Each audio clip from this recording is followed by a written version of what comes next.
Hey guys, I'm Jacob. You're watching the Prepper's Bunker Outdoors. Not supposed to be doing a video today, but some stuff came up and I wanted to quickly talk about it.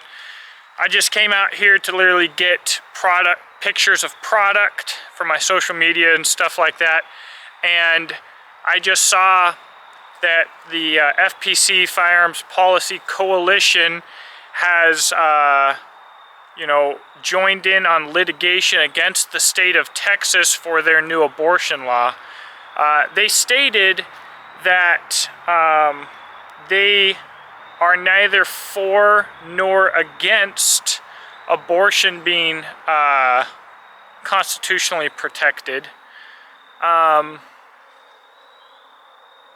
up.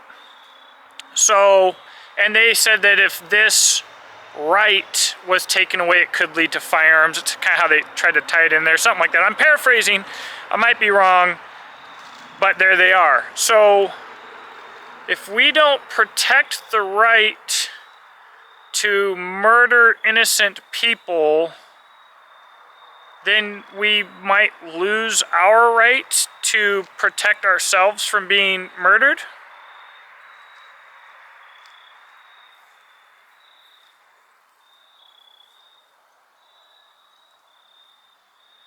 You see, like, the foundation of God-given rights is the right to life, the right to live, the pursuit of happiness. Life, liberty, and the pursuit of happiness, right?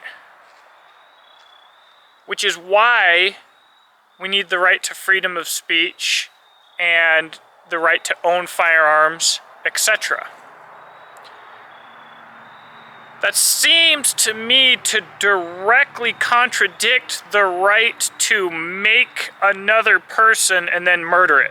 Yeah, Goofy. Murder? Goofy, shut the fuck up. I love murder. In fact, that murder, killing someone in cold blood is not your right. But murdering what you created is a whole new kind of evil. And you would think a firm dedicated to the preservation of firearms rights for individual liberty would understand? Oh, do it again. Okay, that, maybe? This is why we can't have nice things.